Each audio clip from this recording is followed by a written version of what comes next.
जय शिव शंकर चाचा जी। जय शिव शंकर कुमकुम बिटिया। जय शिव शंकर मौसी। जय शिव शंकर कुमकुम बिटिया, अपनी साइकिल दौड़ाती हुई कहाँ जा रही है? मौसी, शिव मंदिर जा रही हूँ, आज सोमवार है ना, तो भगवान भोलेनाथ का दूध से अभिषेक करूंगी और खीर का प्रसाद भी बनवाना है। मंदिर में दूध और चावल दे आई थी, पंडित जी राह देख रहे होंगे, खीर बनाने में उनकी मदद करूंगी। जीती रह बेटी, सचमुच कितनी प्यारी बच्ची है, भगवान शिव की कितनी पूजा करती है। इसके लिए अच्छा सा लड़का मिल जाए और इसकी शादी हो जाए तो इसके माता पिता की चिंता दूर हो जाएगी। कुमकुम एक पढ़ी लिखी संस्कारी लड़की थी। वो बचपन से ही भगवान शिव की बहुत पूजा करती थी। कुमकुम को ये संस्कार अपने माता पिता से ही मिले थे। ये लो माँ, ये लो बापू खीर का प्रसाद। अच्छा, मैं राधा के घर जा रही हूँ, सुबह से उसने कितनी बार बुलावा भेज दिया। सुनो जी, कल कुमकुम की सहेली राधा की शादी में भी जाना है। कुमकुम अपनी सहेली के घर चली जाती है, पर उसके पिता का चेहरा उदास हो जाता है और वो फूट फूट कर रोने लगते हैं। सुनो जी, अगर आप ऐसे रो दोगे तो मुझे भी रोना आएगा। क्या आपको भगवान शिव पर भरोसा नहीं है? वो हमारी कुमकुम को कुछ नहीं होने देंगे, उन पर भरोसा रखो। कुमकुम का जन्म भगवान शिव के आशीर्वाद से ही हुआ था, फिर भला वो उसे कुछ कैसे होने देंगे? हम सब तो ईश्वर की संतान हैं।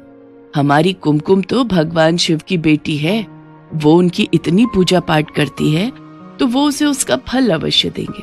हमने बचपन से ही भगवान शिव के प्रति कुमकुम की आस्था को जगाए रखा है।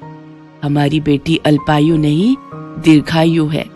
पर सोमलता, पंडित जी के कहे अनुसार हमारी पुत्री की कुंडली में भारी संकट है, जिससे उसकी... बस और कुछ मत बोलो। मुझे भगवान शिव पर पूरा विश्वास है कि वो हमारी कुमकुम को प्रत्येक संकट से बचाएंगे। 20 वर्ष की आयु में कुमकुम के जीवन पर एक भारी संकट की आशंका थी। कुमकुम की कुंडली में भी कुछ ऐसा ही लिखा था, जिस कारण उसके माता पिता सदैव चिंता में रहते थे। सब लोग राधा की शादी में पहुंचते हैं। मौसी जी, अब तो मेरी भी शादी हो रही है, आप कुमकुम के लिए भी एक अच्छा लड़का ढूंढकर इसे ब्याह दो। नहीं, मुझे शादी नहीं करनी, मैं अपने माँ बापू को छोड़कर कहीं नहीं जाऊंगी। बेटियां तो पराई होती हैं कुमकुम, उन्हें अपने माता पिता का घर छोड़कर अपने ससुराल अपने राजकुमार के साथ जाना ही होता है। ठीक है, मेरे लिए कोई राजकुमार आएगा तो मैं चली जाऊंगी, ठीक? इस बात पर वहाँ खड़े सब लोग हंस लेते हैं और कुमकुम भी खूब हंसती है।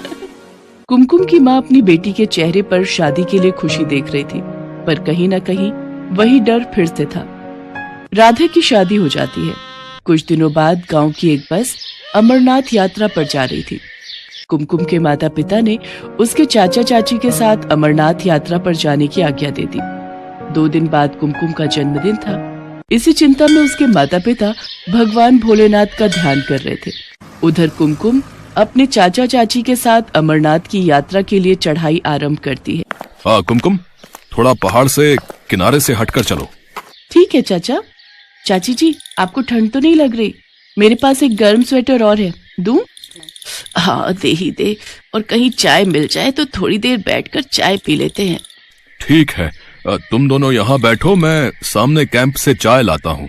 कुमकुम के चाचा चाय लेने के लिए चले जाते हैं। कुछ देर बाद वो आगे की यात्रा तय करते हैं। रात हो रही थी। कुमकुम के चाचा चाची और कुमकुम एक कैंप में रात गुजारने के लिए रुक गए। कुमकुम, जन्मदिन की ढेर सारी मुबारक। आज तुम्हारा जन्मदिन है और तुम पूरे 20 बरस की हो गई हो। जीती रहो बेटी, भगवान शिव तुम्हें लंबी आयु प्रदान करें। शुक्रिया चाचा जी, शुक्रिया चाची जी। चाचा जी, मैं थोड़ी देर आसपास घूम लूं? ठीक है बेटी, पर ज्यादा पहाड़ के किनारे पर मत जाना। कुमकुम आसपास का वातावरण देखने लगती है। अमरनाथ पर बसे पहाड़ बहुत सुंदर लग रहे थे। बर्फानी गुफा बस कुछ ही दूरी पर थी। कुमकुम ओम नमः शिवाय का जाप कर रही थी। हे शिव शंकर, आज आपके आशीर्वाद से मैं आपके परम धाम अमरनाथ की यात्रा कर रही हूँ। आज मेरे जन्मदिन पर मुझे आशीर्वाद दो भगवान। अगली सुबह कुमकुम और उसके चाचा चाची आगे का रास्ता तय करते हैं। ऊंचे ऊंचे पहाड़, नदियां देखकर कुमकुम का मन बहुत खुश हो रहा था। तभी कुमकुम का पैर पहाड़ के किनारे से फिसल जाता है और वो चिल्लाती हुई नीचे खाई में गिर जाती है। उसके चाचा चाची का रो रो कर बुरा हाल था। अरे, कोई मेरी बच्ची को बचाओ। हे भोलेनाथ, मैं अब भैया भाभी को क्या जवाब दूंगा? हे शिव शंभू, आज कुमकुम बिटिया का जन्मदिन है। भैया भाभी को जिस बात का डर था, अगर वो बात सत्य हो गई तो आप पर कौन विश्वास करेगा भगवान। कुमकुम तो आपकी बहुत पूजा करती है, आप पर बहुत विश्वास करती है। उसने अभी इस दुनिया में देखा ही क्या है। भगवान उसे बचा लो, उसे कुछ नहीं होना चाहिए। भैया, इतनी खाई में गिरकर बचना मुश्किल है। अब तो भोलेनाथ ही कोई चमत्कार कर सकते हैं। सुरक्षा कर्मियों की टीम ढूंढ रही है, पर अभी तक लड़की का कुछ पता नहीं है। पुलिस भी आ गई है, लड़की को तलाश कर रही है। सब लोग कुमकुम को तलाश रहे थे, पर वो कहीं भी दिखाई नहीं दे रही थी। उधर कैलाश पर्वत पर माँ पार्वती भगवान शिव से बोली, प्रभु, कुमकुम आपकी बहुत भक्ति करती है, उसे जीवन दान दीजिए, उसकी रक्षा कीजिए। अपनी समाधि से उठिए, अपने नेत्र खोलिए प्रभु। आपकी पुत्री कुमकुम इस समय विपदा में है।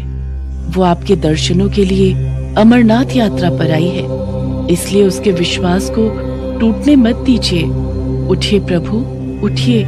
देवी पार्वती के पुकारने पर भगवान शिव अपने नेत्र खोलते हैं। देवी पार्वती, आप तो जानती हैं, जो भी भक्त सच्चे हृदय से मेरी पूजा और भक्ति करते हैं, मैं उनके जीवन के सारे संकट दूर कर देता हूँ। जो भी भक्त मेरी शरण में आता है, उसे मैं कोई कष्ट नहीं होने देता। कुमकुम ने सदैव मेरी पूजा और भक्ति की है। मैं उसके जीवन पर आया संकट दूर करके आज उसे दीर्घायु प्रदान करता हूँ। कुछ देर बाद कुमकुम झाड़ियों के बीच बेहोश पड़ी दिखाई देती है। उसे जरा सी भी खरोच नहीं आई थी। ये देखकर सब लोग हैरान रह जाते हैं।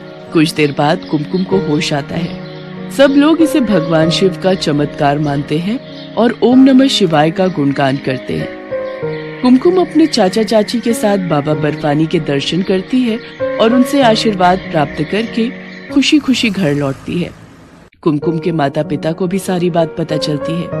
वे भी भगवान शिव को धन्यवाद कहते हैं। भगवान शिव की उपासना और पूजा से आज कुमकुम को नया जीवन दान मिला था। सब लोग भगवान शिव को धन्यवाद कहते हैं।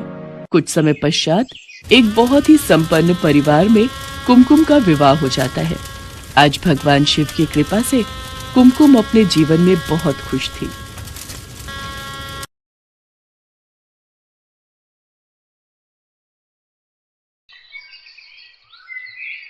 मम्मी पापा कैसे हो आप? अरे आरती, आ गई तू? आजा आजा। दामाद जी कहाँ हैं?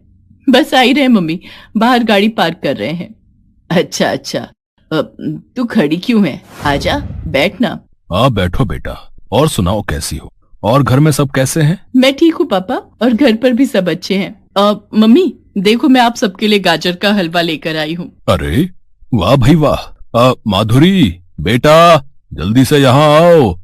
और हाँ, रसोई से जरा प्लेट्स लेती आना, सब साथ में बैठकर गाजर का हलवा खाएंगे। अपने ससुर की बात सुनकर माधुरी फौरन प्लेट्स लेकर बाहर की तरफ जाने लगी, लेकिन वो बाहर आ पाती उससे पहले ही उसके पांव कुछ सुनकर रुक गए। रुकिए पापा, भाभी को मत बुलाइए, उन्हें अंदर ही रहने दीजिए। अरे पर ऐसा क्यों बेटा? ओफो पापा, आप न कुछ भी नहीं समझते हो। मम्मी आप ही समझाओ ना इन्हें। ठीक बोल रही है आरती, आप भूल गए क्या? अपनी आरती माँ बनने वाली है, और ऐसे में उस मनहूस का साया भी नहीं पड़ना चाहिए इस पर। क्या बोल रही हो शीला?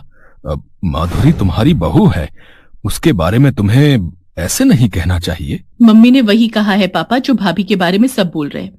मेरी सासू माँ ने तो यहाँ आने से भी मना कर दिया था, और वो भी सिर्फ भाभी की वजह से। बड़ी मिन्नतें करनी पड़ी मुझे, तब जाकर मानी है, वो भी इस शर्त पर कि मैं यहाँ आऊंगी तो भाभी से दूर ही रहूंगी। सही तो है। तू ऐसा कर, हमारे कमरे में चल, वहीं चलकर बातें करते हैं। सुनो जी, दामाद जी आ जाएं तो उन्हें भी अंदर ही लेकर आना। इतना कहकर शीला अपनी गर्भवती बेटी आरती को लेकर अपने कमरे में चली गई, और माधुरी वहीं रसोई के बाहर खड़ी आंसू बहाती रह गई। उसमें इतनी हिम्मत भी नहीं थी कि वो आगे बढ़कर अपने साथ हो रहे इस बर्ताव के खिलाफ कुछ बोल सके, क्योंकि अब वो भी हार मान चुकी थी। माधुरी और सुकेत की शादी को 7 साल पूरे होने जा रहे थे, लेकिन अब भी माधुरी की गोद सुनी थी। ना तो डॉक्टर्स की दवा काम आ रही थी और ना ही भगवान से की हुई प्रार्थना। माधुरी की सास और ननद के साथ साथ खुद सुकेत ने भी अब यही मान लिया था कि माधुरी एक बांझ है जो कभी मां नहीं बन सकती। भैया, आप आ गए, कैसे हो आप? अरे अरे, आराम से, जरा देखो तो इसे। माँ बनने वाली है लेकिन अब तक बचपना नहीं गया इसका। इसकी गलती नहीं है बेटा, अभी उम्र ही क्या है, शादी को बस 1.5 साल ही तो हुआ है और देखो इतनी जल्दी खुशखबरी भी देने वाली है। इसकी सास तो इससे इतनी खुश है कि बस क्या ही कहूं। सच में बड़ी नसीब वाली हैं वो, जो इतनी जल्दी उनके घर बच्चे की किलकारियां गूंजने वाली हैं। शीला तारीफ तो अपनी बेटी की कर रही थी, लेकिन इस तारीफ की आड़ में निशाना उसकी बहू माधुरी ही थी, और इस सब में आरती और सुकेत उसका पूरा साथ दे रहे थे। माफ कर दो माँ, सच में बहुत दुख है इस बात का मुझे कि मैं आपको दादी बनने का सुख नहीं दे सका अब तक। अरे ना मेरे बेटे, तू क्यों दिल छोटा कर रहा है? इन सब में तेरा क्या कसूर है? ये सब तो उस कुलक्षणी का किया धरा है। जाने कौन से पाप किए हैं करमजली ने, जिसकी सजा इसके साथ साथ हमें भी भुगतनी पड़ रही है। वैसे पिछले हफ्ते तो गए थे ना आप लोग नई डॉक्टर के पास, क्या कहा उसने? वो क्या कहेगी, बस वही कि ये टेस्ट करवा लो, वो टेस्ट करवा लो। अरे अगर कुछ होना होता तो इतने सालों में हो ही जाता। बात साफ है, ये मुई बांझ है, बांझ। ये कभी हमारे वंश को आगे नहीं बढ़ा सकती। एक औरत होकर तुम ऐसी बातें कैसे कर सकती हो शीला? अब बस भी करो। और वैसे भी डॉक्टर ने सिर्फ माधुरी को नहीं बल्कि सुकेत को भी टेस्ट करवाने को कहा था, जिन्हें सुकेत ने कभी नहीं करवाया। आखिर आप कहना क्या चाहते हैं? तो क्या हमारे बेटे में कमी है? हे भगवान, लगता है ये नासपीटी तो काला जादू भी जानती है। जरूर कुछ मंत्र पढ़कर इन पर फूंक दिए हैं। सुकेत बेटा, अब बस बहुत हो गया, कुछ तो करना ही होगा तुझे। अब हाँ माँ, बताओ ना मुझे क्या करना चाहिए। आप जैसा बोलोगी मैं करूंगा। तो बेटा, सबसे पहले तो इस मनहूस को अपने जीवन और इस घर से निकालकर बाहर कर, और फिर तू दूसरी शादी कर ले। शीला, तुम्हारा दिमाग तो ठीक है, हैं? तुम्हें अंदाजा भी है कि आखिर बोल क्या रही हो? अपने बेटे का घर खुद अपने हाथों से तोड़ रही हो। तो अभी कौन सा बसा हुआ है इसका घर? ये इस घर पर और मेरे बेटे पर सिवाय बोझ के और कुछ नहीं है। जब बच्चा ही नहीं दे सकती तो क्या काम है इसका घर में? झाड़ू पोछा और खाना पकाना तो हम काम वाली से भी करवा लेंगे। आप बिल्कुल ठीक बोल रही हो माँ। अब तो मुझे भी यही लगने लगा है, जैसे इस औरत से शादी करके मैंने अपनी जिंदगी की सबसे बड़ी गलती की है। लेकिन अब मैं इसे और नहीं झेल सकता। मैं इसे छोड़ दूंगा और फिर आप जिससे कहोगी मैं शादी कर लूंगा। सुकेत, अपनी माँ की बातों में मत आओ तुम। कुछ ऐसा मत करो जिस पर कल को पछताना पड़े तुम्हें। वो बेचारी बिन माँ बाप की बच्ची है, उसका हमारे सिवाय और कोई नहीं है। उसे ऐसे छोड़ दोगे तो कहां जाएगी वो? पूरे घर में सिर्फ माधुरी के ससुर सुदर्शन ही थे जिन्हें उससे हमदर्दी थी, लेकिन इस बार उनकी कोशिश भी काम नहीं आई, क्योंकि शीला और सुकेत फैसला कर चुके थे। नहीं, भगवान के लिए ऐसा मत कीजिए, मुझे घर से मत निकालिए। मैं कहाँ जाऊंगी? मैं आपकी पत्नी हूँ, इस घर की बहू हूँ मैं। नहीं, तो बस एक बोझ के सिवाय और कुछ नहीं है। 7 साल हो गए शादी को, एक बार भी तेरे पेट में बच्चा नहीं आया। और तुझे क्या लगता है मैं तुझे बिना वारिस दिए जिंदगी भर इस घर में मुफ्त की रोटी तोड़ने दूंगा? ऐसा मत कहिए, मुझे विश्वास है कि भगवान मेरी प्रार्थना जरूर सुनेंगे और एक दिन जरूर मेरी गोद भी भरेगी। फालतू बातें मत कर। अरे तू तो इतनी बड़ी मनहूस है कि पैदा होते ही अपने माँ बाप को खा गई, और फिर उस चालू मामा ने मर दिया तुझे हमारे सिर पर, और फिर ऐसे गायब हो गया जैसे गधे के सिर से सींग। लेकिन अब बस, अब बहुत झेल लिया तुझे। सुकेत बेटा, चल निकाल इसे घर से बाहर। माधुरी रोती रही, गिड़गिड़ाती रही, लेकिन सुकेत ने माधुरी को घर से बाहर निकाल ही दिया, और ये माधुरी के आत्मविश्वास पर बहुत गहरी चोट थी। माधुरी से ये सब बर्दाश्त नहीं हुआ और उसने खुदकुशी करने का फैसला लिया। उसने एक बस के नीचे आकर अपनी जान देने की कोशिश की, लेकिन बस के ड्राइवर ने बिल्कुल सही वक्त पर ब्रेक लगाकर इस हादसे को टाल दिया। फिर बस में से एक महिला बाहर निकली और उसने माधुरी को डांटते हुए कहा, तुम्हारा दिमाग खराब है क्या? इस तरह बस के सामने आने का क्या मतलब है? इस बस में सारे के सारे बच्चे हैं, तुम्हें अंदाजा भी है कि क्या हो सकता था? उस महिला की बात सुनकर माधुरी फूट फूट कर रोने लगी और उस महिला से हाथ जोड़कर माफी मांगने लगी। अरे तुम ऐसे क्यों रो रही हो? कोई बात नहीं, लगता है बहुत परेशान हो। ऐसा करो, मेरे साथ चलो, हम बैठकर बात करते हैं। उस महिला का नाम ममता अग्निहोत्री था और वो शहर में एक बड़ा अनाथ आश्रम चलाती थी। उस बस में उसी आश्रम के बच्चे थे जिन्हें देखकर माधुरी अपनी तकलीफ कुछ ही मिनटों में भूल गई और मुस्कुराने लगी। हाँ, तो बताओ कौन हो, कहाँ से हो, घर परिवार कहाँ है तुम्हारा? घर था, अब नहीं है। परिवार भी था, लेकिन अब नहीं है। कुछ नहीं है मेरे पास और इसीलिए मैं मर जाना चाहती थी। माधुरी ने रोते रोते सब कुछ ममता को कह दिया। उसकी आप बीती सुनकर ममता को बहुत बुरा लगा। सच में पता नहीं क्या होता जा रहा है हमारे समाज को। देखो इन्हें, ये सब भी या तो अनाथ हैं या तुम्हारी तरह अपनों के सताए हुए, लेकिन इन सब ने खुशी से जीना सीख लिया है और अब ये तुम्हें भी सिखाएंगे। ममता की बात सुनकर माधुरी को जैसे जिंदगी का नया मकसद मिल गया। उसने एक बार भी नहीं सोचा और ममता के अनाथ आश्रम में रहने के लिए तैयार हो गई। ममता की बात बिल्कुल सही साबित हुई और कुछ ही दिनों में माधुरी बच्चों के साथ ऐसे घुल मिल गई जैसे वो सब उसके अपने ही बच्चे हों। ऐसे ही पूरे 2 साल गुजर गए और फिर एक दिन, माधुरी बच्चे तैयार है ना? वो लोग किसी एक ही बच्चे को अडॉप्ट करेंगे। जी दीदी आप चिंता मत कीजिए, मेरे बच्चे बहुत ही प्यारे हैं। बस दुख इस बात का है कि इनमें से एक आज हम सबको छोड़कर चला जाएगा, लेकिन खुशी भी है कि उसे एक बेहतर जिंदगी मिल सकेगी। माधुरी अपने साथ कुछ बच्चों को लेकर बाहर आई, लेकिन फिर जो हुआ वो चौंकाने वाला था। बच्चे को अडॉप्ट करने के लिए बाहर सुकेत खड़ा था और साथ में उसकी माँ शीला भी थी, जो माधुरी को देखते ही उसके पैरों में गिर पड़ी। बहू मुझे माफ कर दे, मैं हमेशा तुझे ही बांझ समझती रही, जबकि सच तो कुछ और ही था।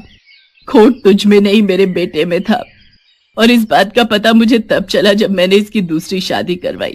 इसकी बीवी इसे छोड़कर जा रही है, उसे बच्चा चाहिए लेकिन ये उसे बच्चा नहीं दे सकता, तो हम यहाँ बच्चा गोद लेने आए हैं। लेकिन देखना भगवान ने कैसे सब ठीक कर दिया। सुकेत बेटा तू परेशान ना हो, अब वो कल मुही जाती है तो चली जाए, हमें हमारी माधुरी मिल गई है और आज यहाँ से एक बच्चा भी मिल जाएगा। नहीं, ना तो मैं यहाँ से जाऊंगी और ना ही कोई बच्चा आप लोगों के साथ जाएगा। अब मुझे लगता है कि जरूर आपने और आपके बेटे ने कुछ पाप किए होंगे जिनकी सजा आपको भगवान ने दी है, तो अब मैं और मेरे बच्चों में से कोई भी आप लोगों के पापों का भागीदार नहीं बनना चाहता। तो दरवाजा उधर है और आप लोग यहाँ से जा सकते हैं। माधुरी का आत्मविश्वास लौट आया था, क्योंकि वो जान गई थी कि ना तो वो बांझ है और ना ही बदकिस्मत। दूसरी तरफ सुकेत और शीला अब पछताने के सिवाय और कुछ नहीं कर सकते थे।